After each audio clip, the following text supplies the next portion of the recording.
Përshëndetje and welcome to Inside Albania with me, Alice Taylor. Today I'm joined in the studio by Mustafa Nano. He is an Albanian writer, a journalist, a former diplomat, and we're going to be discussing a wide range of topics today, from his upbringing, his career, Albanian society, and the lack of Dukajini. Mustafa, welcome to Inside Albania. No, thank you. Thank you for having me. It's a pleasure to have you here. I'm looking forward very much to our conversation today. But as ever, let's start right at the beginning. You were born in Shqipëri, and I'm interested to learn a bit about your early life, growing up in what is a remote part of Albania during the communist regime, and how your life progressed. You came to Tirana, you entered journalism. Let's start at the beginning. Mm-hmm. Well, I've written a book about that period, about Shqipëri and about the communist regime. I mean, I've been focused in the book, on my life from the age of 9, 10 until coming of age, 18, 19, in the early 20s, and the focus has been on the province and on the dictatorship. There are two things combined, which in everybody's views would be a terrible thing, Mm-hmm. because the province is a small town by the time a few thousands, and in addition to that, it was the dictatorship. But the period I'm talking about, my teenage. I didn't care about politics because I was young. I didn't have political thoughts, mm-hmm. and so the rest was great. Looking back on my life, that period has been the best, of my life. Did you feel kind of away from the regime in a way because it was so remote? You weren't sort of faced with it on a daily basis the way that you might be if you were brought up in Tirana or Durrës or somewhere, a bigger city? No, I think, paradoxically, it's just the opposite, Mm-hmm. The regime is more present there, mm-hmm. because the entire population was more loyal to the regime than people in other places. Uh-huh. Yeah. And for that reason, in 1991, when the communist regime was collapsed, the Shqipëri population was a bit, reluctant to react and to join the rest of Albania. Shqipëri was the most isolated area in Albania. It was cut off, from the rest of, It was a road that connected Shqipëri to the rest of Albania. But, the communist regime, for its own goals, trying to give value to those areas. Everywhere in Shqipëri, it was a normal town by the standard of the time. It was some industry. Mm-hmm. There were engineers, people coming from Tirana, from Durrës, and then because Shqipëri wasn't able to provide, let's say the entire intelligentsia or cadre for the place there. And it was a palace of culture, and it was, it was everything else. There were some schools, and some 3 or 4 secondary schools, and the high school, which is the best school I've ever attended. Mm-hmm. But that's connected, to the vibe, Yeah. of the time of that age, But I don't think it is still the best, But it was. I was just going to ask, what's the contrast today when we look at Shqipëri? Is there still a palace of culture? How are the schools? Well, I don't have a clear idea what happens today, but I think, like everywhere, people tend to leave Shqipëri, to leave these areas, and to go somewhere else. Tirana, Durrës, maybe on the coast, maybe abroad. A lot of people have gone abroad. Yeah. Yeah. And part of them in Great Britain. And so I gave a talk the other day to some school children, and one of the girls, she put her hand up and she was like, "It's my dream in life to live in England." And I was like, "Okay, have you ever been?" And she was like, "No." And I was like, she couldn't understand why I was here instead of the UK. And I was like, "But what do you like about England?" And she was like, "Oh, everything. They have Target and TK Maxx and Starbucks." And I'm like, they're all American companies. Like, this is what you want the UK for? It was, sorry, I interrupted, but it just... I think, that girl is in the same situation I found myself, right away after the collapse of communism. I was curious, and I wanted to know, to go abroad, to have an experience. And it was almost a sickening desire to go abroad. And I think the girl we are talking about is in the same situation. She knows very well Albania. Maybe she's fed up with Albanian stuff, and she wants some other experiences. That's Starbucks. I don't know how you could go from Albanian coffee to Starbucks and see that as a positive. But so. Because there was something you said that I found really interesting. So in Scrapa at that time, there wasn't really any inkling of the regime being bad or any sense of rebellion, did you ever have any feelings as you were growing up, oh, this is not how it should be, this isn't quite right? That kind of feeling is piecemeal. You can pinpoint a moment in which, you get illuminated. It is an entire process. Yes. Politics-wise, I remember in 1971, I was 11 years old, and Enver Hoxha, the dictator, paid a visit to Scrapar, and he stayed for a couple of days there. And among other things, he was there to attend the inauguration of the high school building. It was a new building, and a few thousand people there, and a big crowd there in the moment of inauguration. And some friends of mine and me were there, among the people. And the crowd was so big, and so they were close to each other. We're trying to force our way, our ways through the crowd to get to the front row, and we pulled it off eventually. And that is, a memorable, experience for me, because unexpectedly, all of a sudden, I found myself in front of the Enver Hoxha, just 5 yards, apart. And I was looking, I was staring, at him.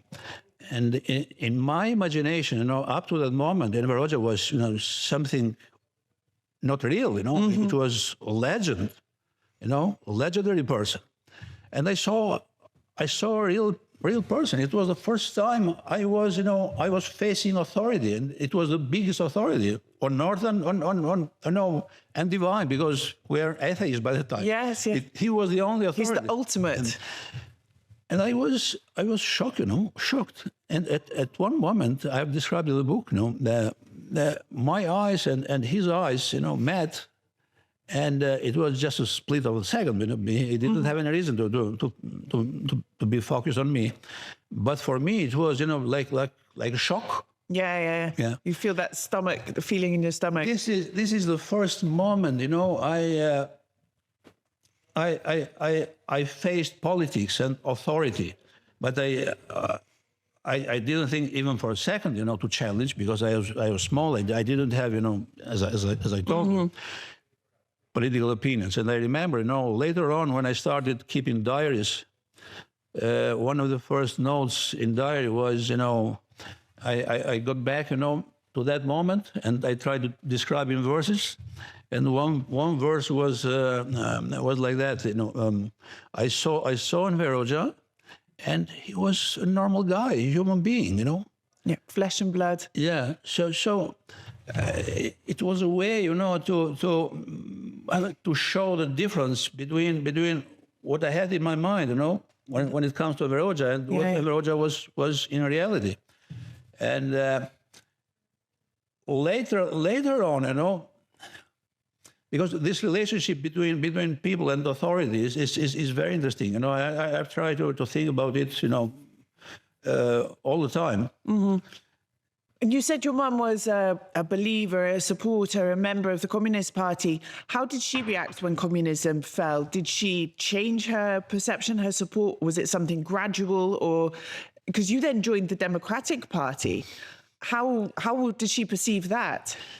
Yeah, again, it was a piecemeal process, step by step, and then she under my influence, but even under the influence of my brother, who my brother and I, at the end of years 80, were almost we didn't like the regime, both both of us, and we used to talk at home, and then our parents. I remember them being a bit concerned, and they told us, don't say such a thing, Yeah. At one point, their reaction was like, don't say such a thing outside. So they got familiarized with the idea that, we could talk at the house. And so it was a gradual thing. At the end, my mom, when I got involved in politics, my mom, came, immediately, followed me, and she didn't have any regret, she did it, right away. And my father was a bit, wasn't that quick, enough. Because in a small town, and he was fearing, getting isolated, Yes. He had some friends, and then having coffee, twice a day.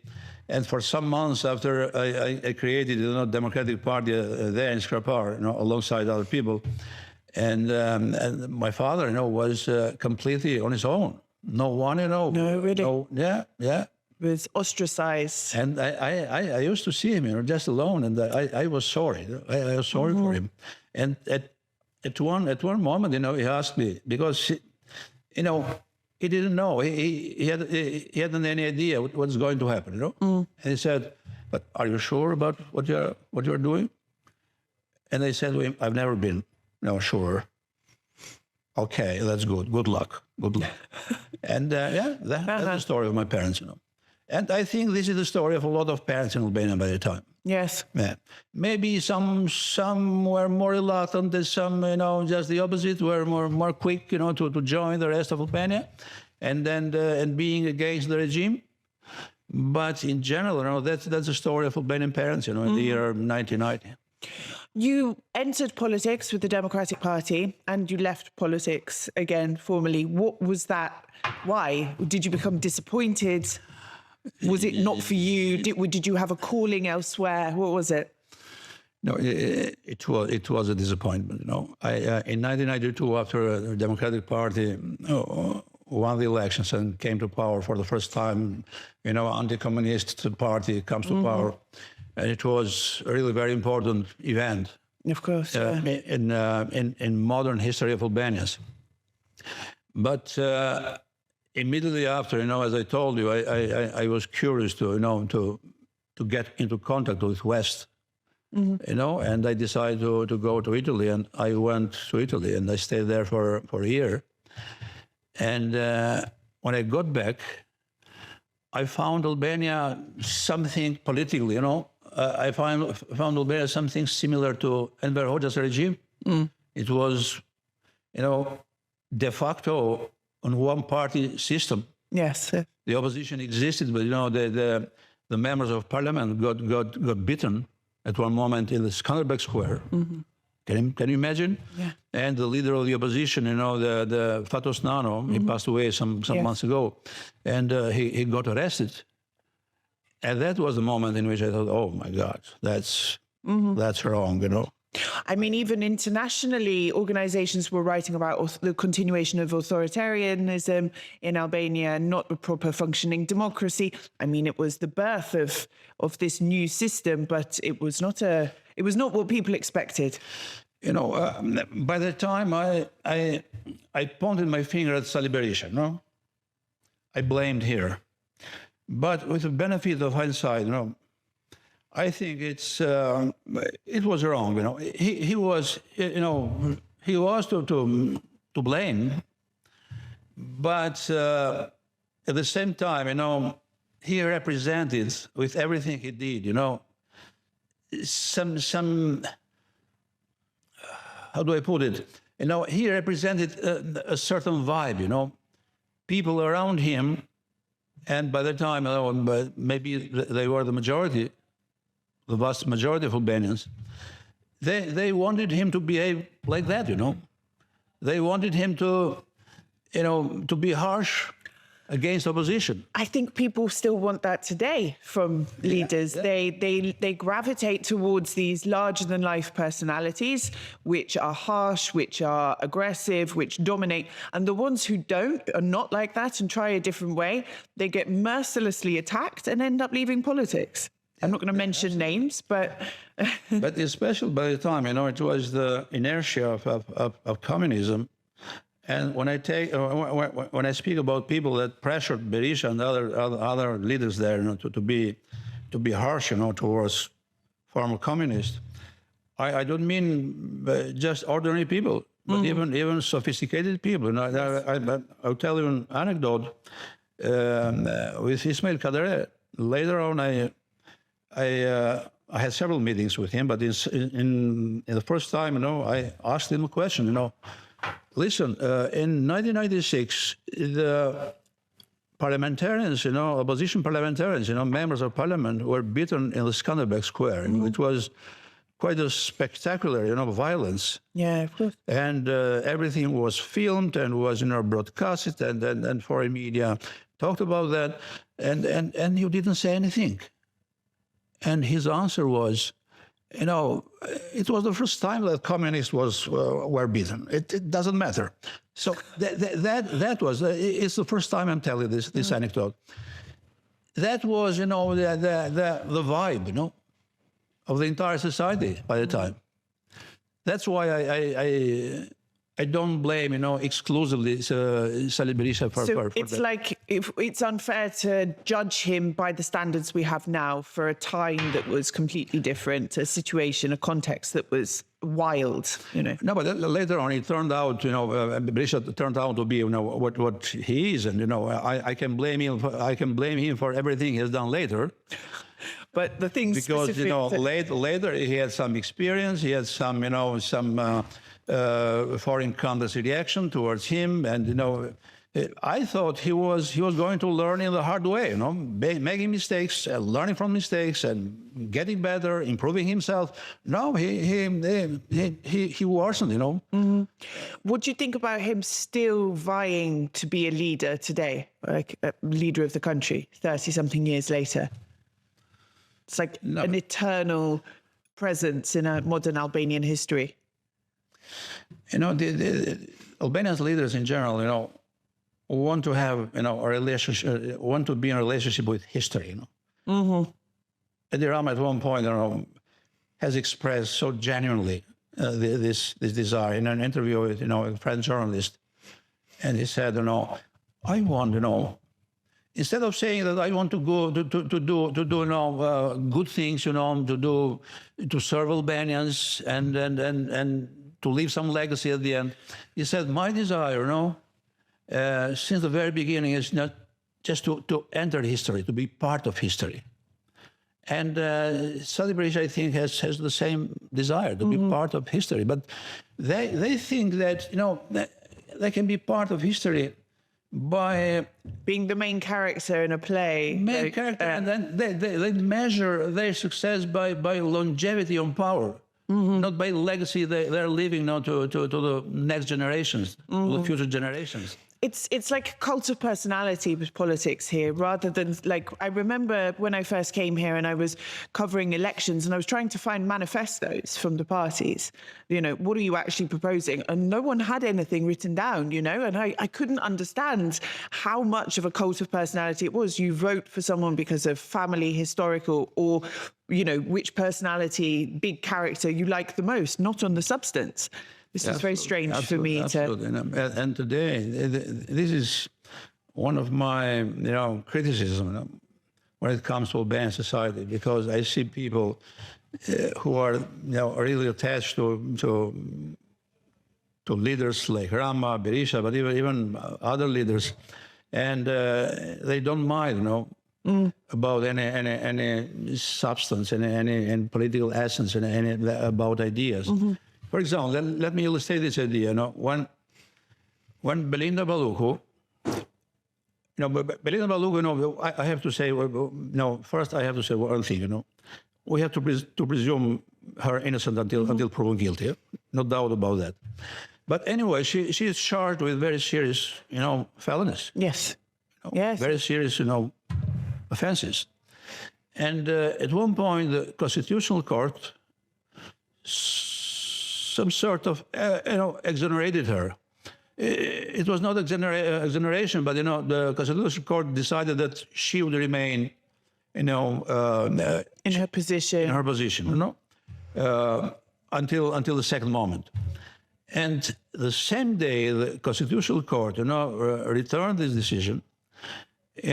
People in the electoral district of Belinda Baluku took to the streets and chanted and cheered, and they were happy and they were celebrating the fact that Belinda Baluku will be there in the same position. They didn't care about the fact that some investigation institutions are accusing her of very serious stuff. Or you see, Berisha is more spectacular case to illustrate this idea. He's non grata, and it's not true anymore. I think even Democrats are convinced about that. It's not true that it was Soros that among other concerns, he wanted he was thinking about Berisha that was causing was doing good things for Kosovo and for Albania, and even Trump, who succeeded Biden, is thinking the same. And I think this is one of the few things, Biden and Trump have the same position. But you can see it in the way that Trump has reacted, some of the Epstein files that have come out and people who've been implicated. And he says, oh, it's a terrible shame. He was a good man. And it's like, how, he doesn't care about the things he's done. But no, that person is a good leader or a good, it's this weird, you don't care about the crimes. Something's gone wrong in society. Donald Trump is well, this is another topic, If you want, we can get to it. But let me finish. Yes, sir. And in addition to United States of America, all administration there, United Kingdom as well, Yes. has declared non grata. Yes. And with very serious, motivations. At the same time, Berisha is charged, with very, very serious stuff. And he's protesting corruption. Yeah, and he is embracing and championing the cause of anti-corruption. And the people, some people, we have to say just a few people, when I see his, demonstrations, I don't see more than 2,000 or 3,000 people. And I think that's just a tiny minority of the population. They're political protests. They're not civil society protests. Absolutely. And that's why I'm disappointed with the society I belong to. This kind of behavior, this kind of public morale, this kind of attachment to a leader, no matter what, just it is some tribal, attitude that still exists. But we see it, society has lost its moral compass. We see it in the entertainment world as well. People gravitate towards music, which projects a lifestyle which is not realistic or is perhaps negative, involves drugs and violence and bad language and things. We see it in television. People gravitate towards more trashy content on TV. They don't want the intellectual stimulation. We see it in society where men are allowed to get away with certain sorts of behavior. There's a rise in infidelity, a rise in divorce. And, you say, oh, my husband cheated on me. Ah, yeah, well, it's normal. No, it's not. But if a woman does it, oh, no, she's words I can't say on TV. We seem to have become very confused in terms of what we accept and from who and from how. It stresses me out daily. Yeah, sometimes, I don't watch television, and I have decided, Alice, well, I can't get rid of banality in Albania, but I have taken a decision. At least, I don't let the banality enter my home. That's why, I switch off the television, or I switch on the television, but watching other things, sports and Yes, yeah. or foreign programs. But when it comes to trash in television, this is something we'll learn from abroad, because even in Western television, if you see America today, even most of celebrities, maybe not the most, but a lot of celebrities, are not different, for showbiz celebrities in Albania. And even the clips, some clips are with macho people, and having cars, big cars, with being surrounded by girls, and throwing money in the air. So at this point, Albanians are not the inventor of the phenomenon. No, of course. I mean, this obsession with sort of reality TV and dating shows, it's all that seems to be on. And I'm talking generally as a society as well, and you see how many views this kind of content gets. And then you compare it to like intelligent interviews or documentaries or things that actually impart information that's valuable to people. And they're worlds apart. Yeah, as far as I'm concerned, when it comes to social media and internet and this kind of stuff, which are novelties in the history of the world, I see them with, a lot of suspicion. And I think, they are very, very nice and interesting inventions, but they're going to cause a lot of damage to humanity, Yes. I wanted to ask you, you've worked as a journalist, you've worked in politics, you've worked as a diplomat. These are all quite challenging arenas, especially in Albania. And I'm wondering, has there been any toll on your personal life from having these sorts of positions? Has it caused stress, problems? Did you ever think, I wish I'd been an engineer and stayed out of the public eye? Listen, I am since the very beginning, since I was a child, at the age of let's say 12, 13, my dream has been becoming a writer. I had other dreams as well, but this has been the recurrent dream, becoming a writer. And at the age of 18, after high school, I was one of the best students, after high school, and I could pick, another, every faculty I wanted. And, but I was so obsessed with the idea of becoming a writer that I told my parents, I told my friends, my cousins, that I want to become a writer. So I want to go study literature in Tirana. But by that time, a lot of pressure on me, parents and other people, look, don't do that because, you can go there, but after being graduated from university, in most cases, quite probably you'll go, you'll end up being, just teacher, literature teacher, and quite likely you'll be, sent to some, remote areas, and that was the case, with most of people who were graduated from literature, faculty of philology. And I was the first and the last time that I cave into pressure, and I didn't heed my inner advice and urge, and under the pressure, I want to study engineering, and I never became an engineer because I've never had, and I still don't have, this practical, mind.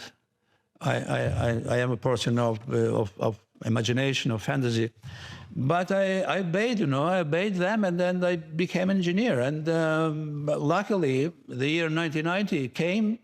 And I was free to change the place where I lived, to change the profession, to change the country, to go somewhere else to live.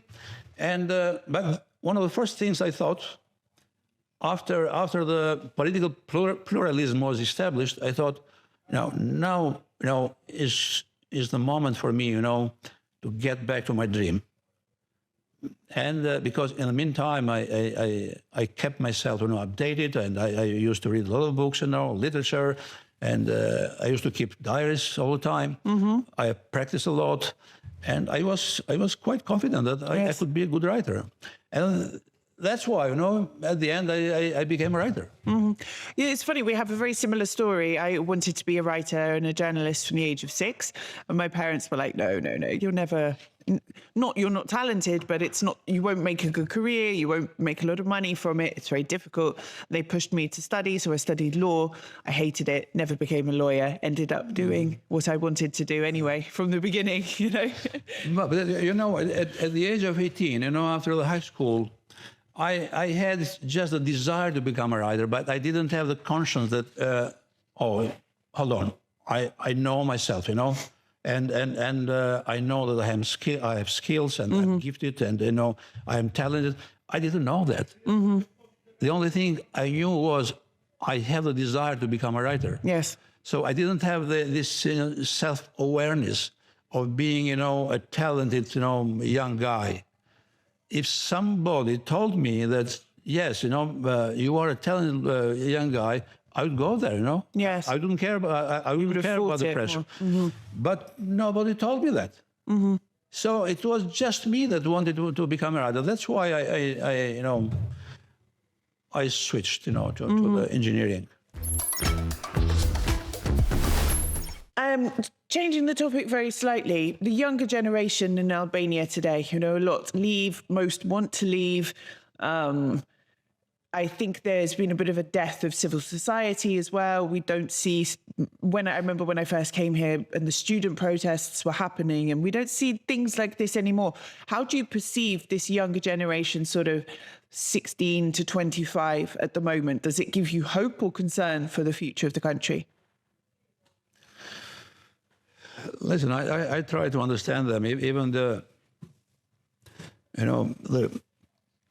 desire to leave the country, If I had the same age, I think I'd do the same in these circumstances where, in Albania today, there is a lot of injustice, We breathe injustice, every day, 24/7. I think this is overwhelming, and people are aware of that, and can bear the injustice. The people can bear, in general, can bear the poverty, can bear, the bad luck, can bear inequality, because people might think, well, I'm poor, yeah, but that's what I ended up with, that's what I got it, and they consider poverty or bad luck or inequality, part of life equation. But when it comes to injustice, no one in the world can say, oh, that's what I got it. No. But what are the biggest injustices that you see affecting the average day people?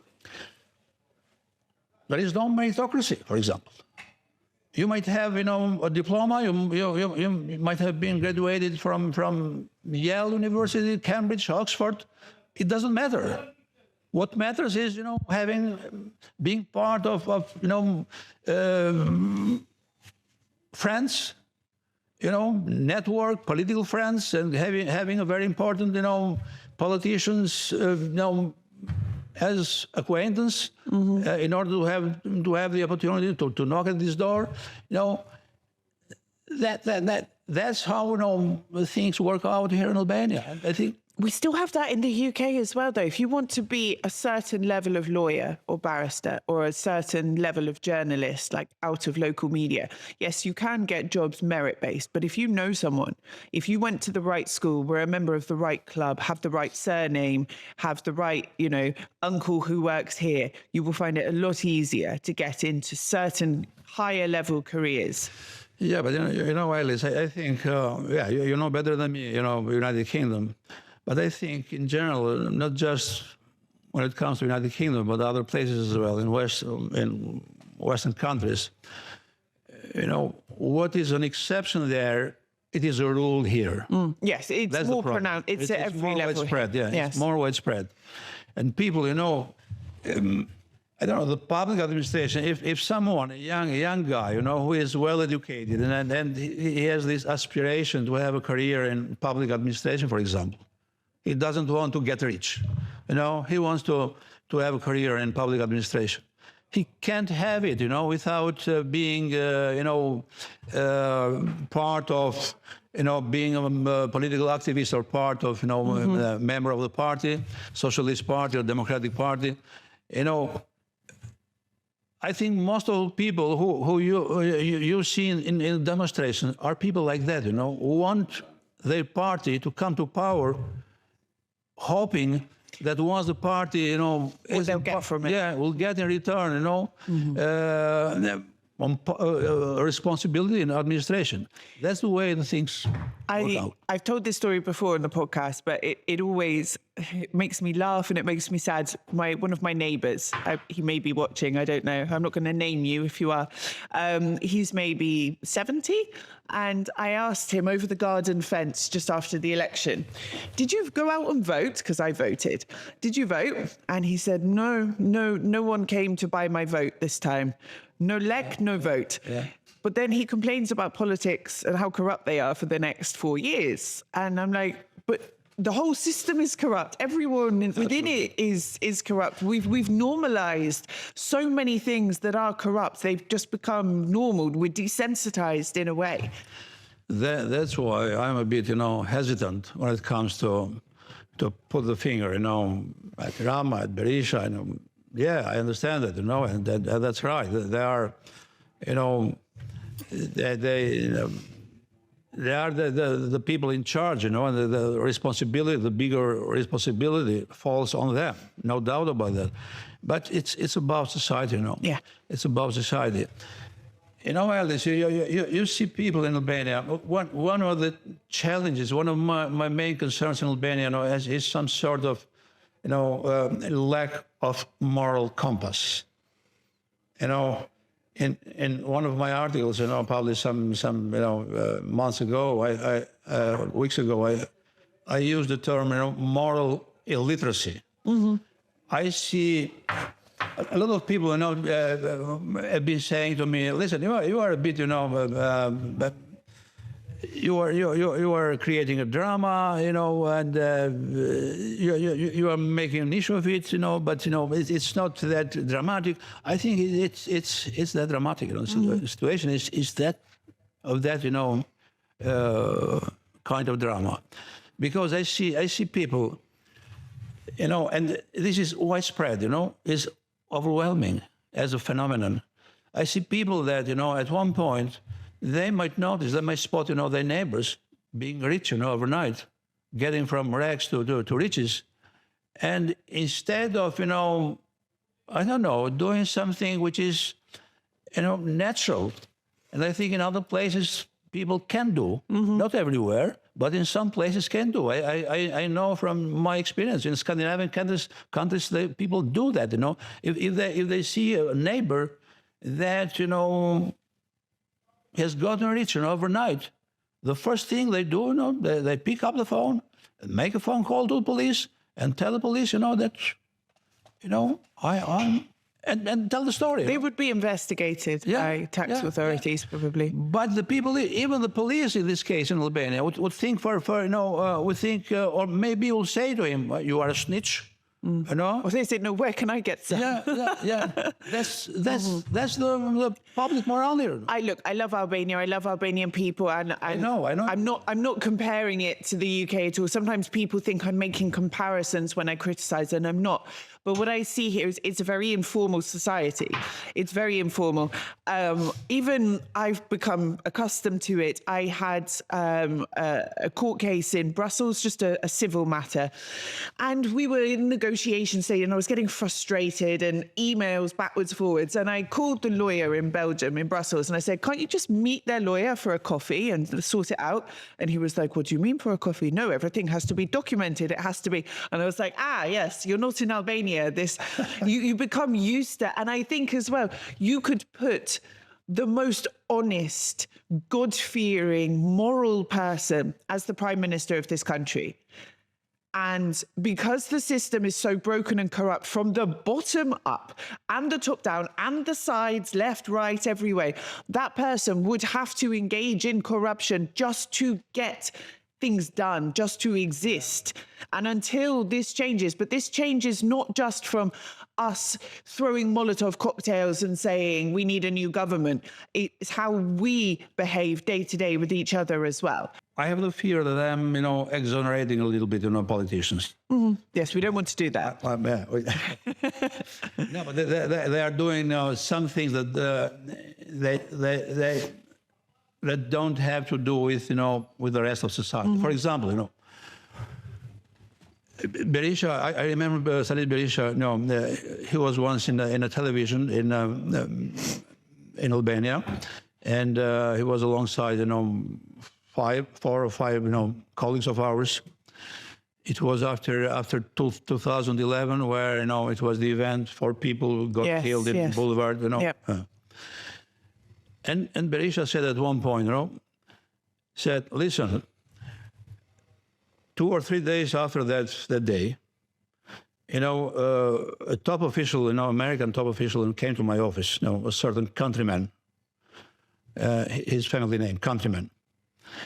And Countryman, Mr. Countryman told Berisha, according to Berisha, that, listen, you have to let the opposition, make another manifestation after what happened.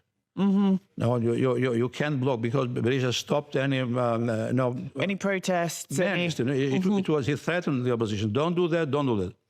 And the opposition party were advised, to not do that. And Countryman told him, you have to let the opposition party, exercise their right to protest. Yes. And Berisha told the journalist, I said to Mr. Countryman, listen, you have to go to Edirama. This is literally, You have to go to Edirama and to tell him, if they hold another manifestation like the previous one, I'll place 5 snipers on the roof of the Prime Minister building. 5 snipers, and I will be the 6th sniper. If the first 5, refuse my order to kill Edirama, because I don't want to kill anyone else, if they refuse to kill Edirama, I will kill him. I will pull the trigger. Can you imagine that? This is true. You didn't know? I haven't heard this. You haven't heard? No. This is true. Wow. And this leader, there are still 2,000 or 3,000 people that are supporting him. That's terrible, That's medieval. That belongs to dark ages, That doesn't have. Someone might say, listen, but that's it's it has to so it has to do with Kanun of Rektugajini. No, it doesn't have to do with that. We can blame Kanun for everything. But what Berisha did, it doesn't have to do with anything Albanian at all. No, it doesn't. So the idea that I will be the killer, the sniper, if other snipers, refuse my order and I will kill Edirama, I wonder if this was on TV. In TV. I wonder if there's clips of it anywhere. I'll have to have a look. And I've been surprised and shocked that this episode of Albanian, history, post-communist history, this episode, has passed, has been neglected, Everyone has dismissed it, has minimized. No one discussed about that. My colleagues have invited Berisha, dozens of times in their studios. None of them has asked him about that. Yeah. I don't know why. But, I'm really concerned about this kind of complicity or omerta. Omerta is an Italian term, Yes, I know. But I'm glad you mentioned the lek of Ducadine, because when we met for a coffee, we talked about this, and this is a topic which I've noticed. Let me to balance the situation a little bit. Yeah, okay. To say something about Edirama, because not just we don't want to go easy on one and not the other. No, but not just for the sake of balancing the situation, but it is something that I have to say, and the people have to say. Okay. Prior to the last elections, parliamentary elections, And it was a widespread, rumor in Tehran and everywhere that SPAC, SPAC, Yes, yes, yes. investigation institution, agency. It was the rumor that SPAC was investigating, Belinda Baluk. And the charges were serious. Everyone knew that. We didn't know if Belinda Baluk is guilty or not, or innocent. I hope she's innocent. But the rumor was that, everyone knew that. Edi Rama knew that Belinda Baluk was going to get charged.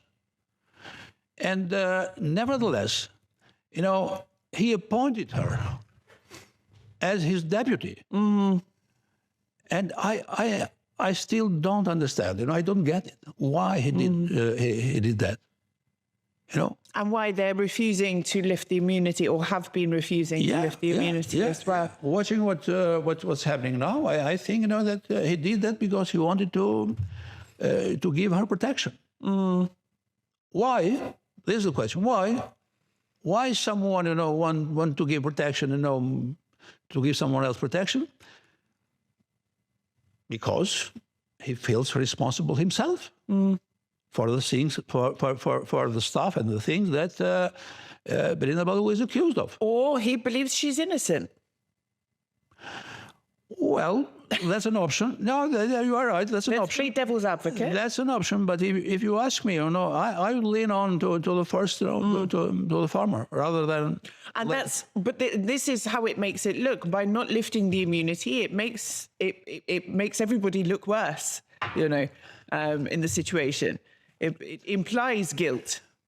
By absolutely not cooperating. No, but the decision that they're going to take now, that they have to protect the member of cabinet of the government from arbitrary change to the law. Yeah, that makes sense. But given the moment in which you are taking this kind of action.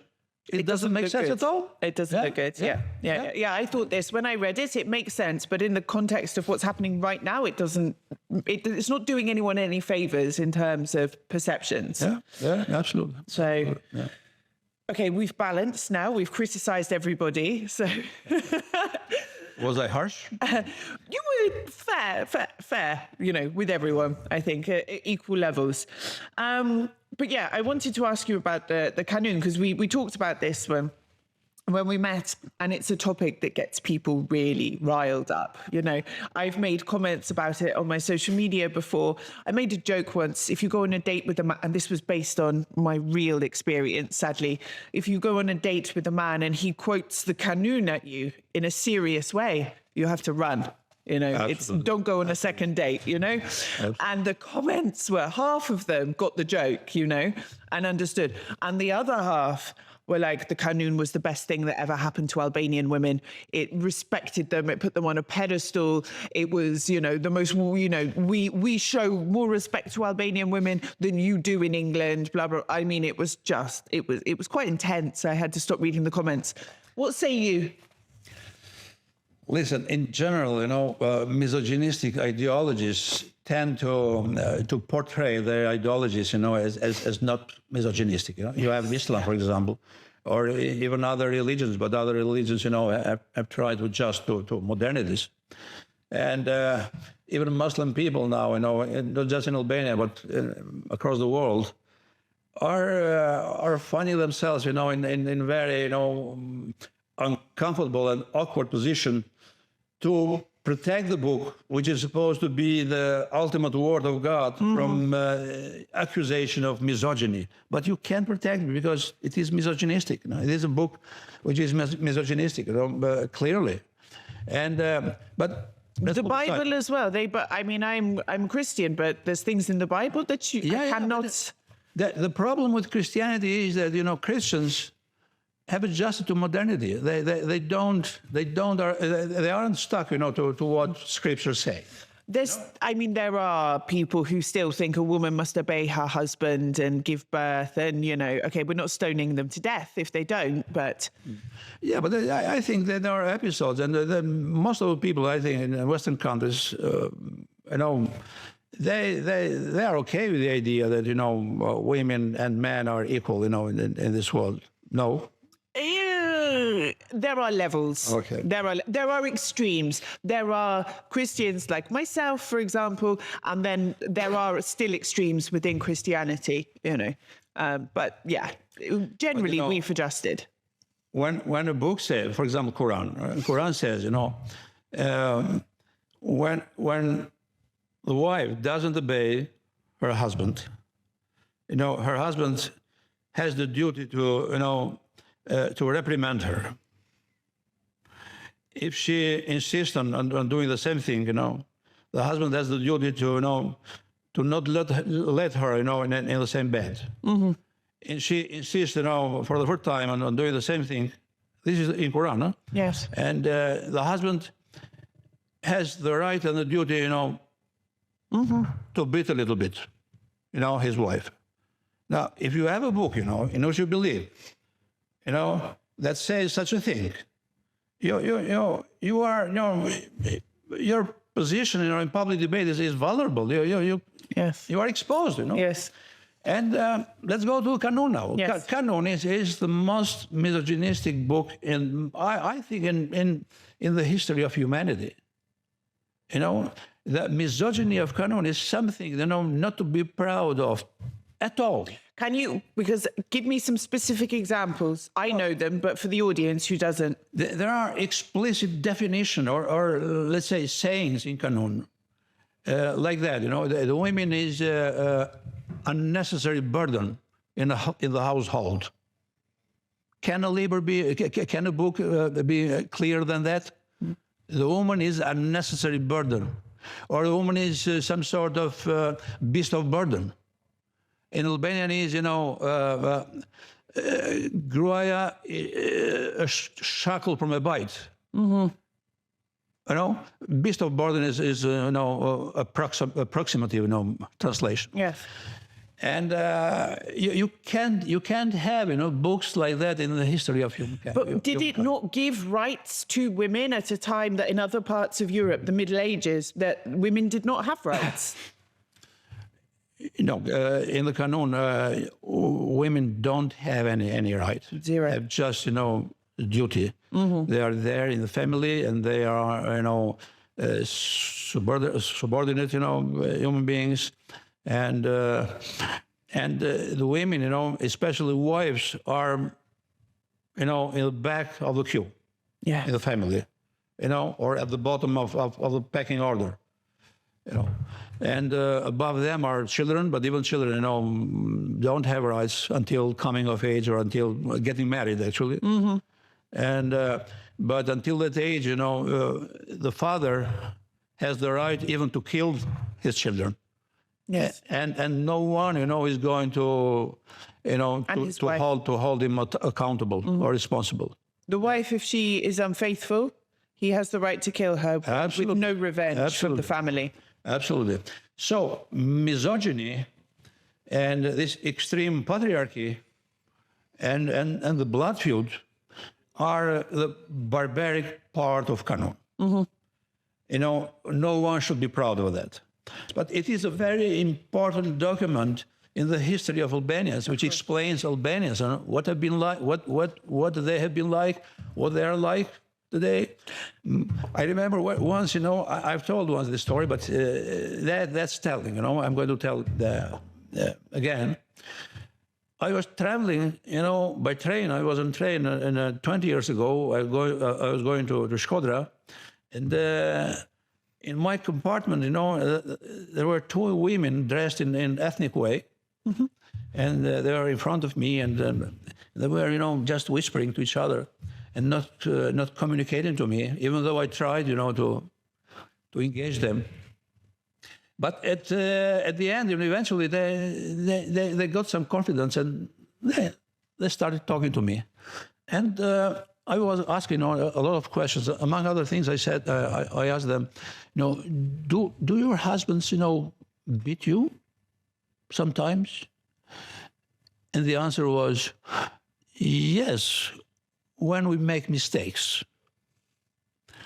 But do you make very often mistakes? one of them, yeah, I make a lot of mistakes. So she never, the opinion I created there, she never thought of herself as a victim. She thought of herself as you know, as someone to be blamed. You know. She probably wasn't making that many mistakes. He just had too many raki and couldn't tolerate what she was doing and just wanted to beat her. Absolutely. So when I hear other people, you know, saying that, you know, Canon is, you know, is our culture and we have to respect Canon. No, we don't. We don't have to do that. You know, we have to respect Canon as a document of the history.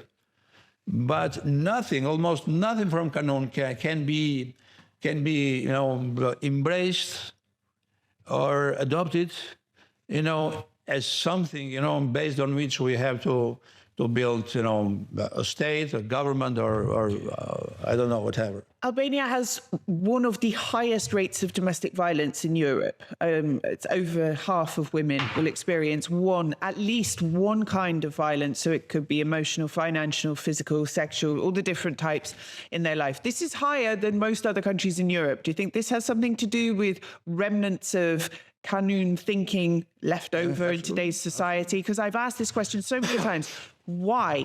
Why do we stick out like a sore thumb in Europe with these statistics? And no one knows the answer. I mean, there are theories, you know, but is this one of them perhaps? Listen, Elise, Canon is not a phenomenon of the past, you know. It exists. There are blood feuds today. I've been inside houses that are at feuds. But the blood feud, I think there are some episodes, but, you know, the rest of Canon, you know, is what disturbs me now, because the main idea of the Canon is just, you know, people have to take the law into their own hands, you know. When you have a dispute or, you know, something else, you know, an argument with someone, you know, Canon encourages you, and not just allows you, but encourages you to take the law into your own hands. And that's quite widespread in Albania, even today. You know? Yes. I mean, I understand why it was like that, because you couldn't call up the police in the Middle Ages. There wasn't a government you could knock on the door of, you know. So then that was the only way to get justice. Okay, we're coming to the end of the interview, and you told me that you are writing, or you have almost finished another book, and I wanted to ask you about it. Well, it's a novel. It's a fiction about Albania in these days. And what I did here in this conversation, I talked about Albania, but, you know, using other tools. I do the same in the novel, but using, you know, different tools. Using fiction characters, using, you know, a fictional plot.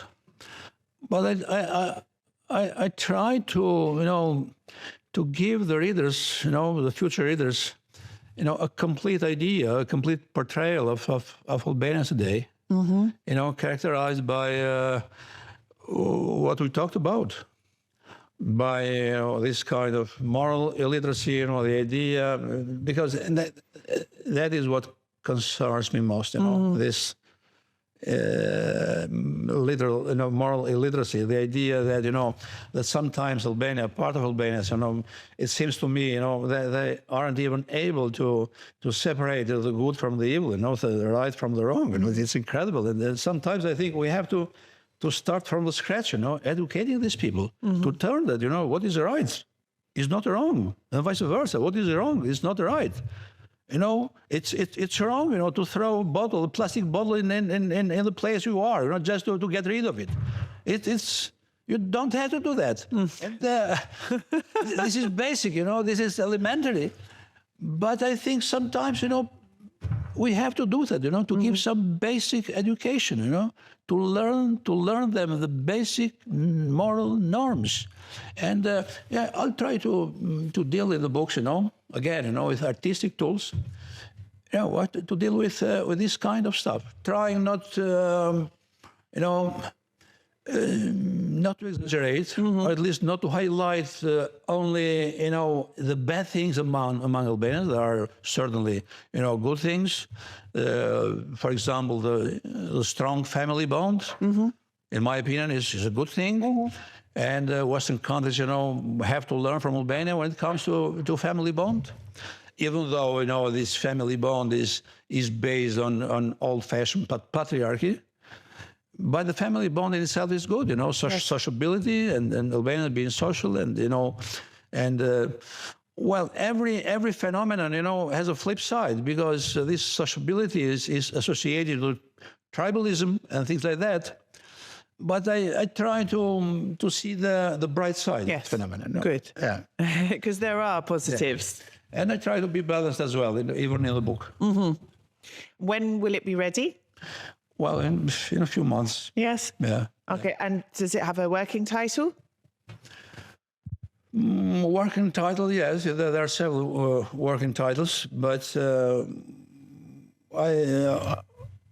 I'm not going to say any of them. It's a surprise. Okay. Mustafa, thank you so much for your time. No, thank you. Thank you very much. It was a pleasure. It was, thank you. That's all for this week. You can watch Inside Albania every Saturday on Euronews Albania. You can follow us on our YouTube channel on demand, Euronews Albania, and you can listen across all major podcasting platforms. Until next week, Mira Pavshin.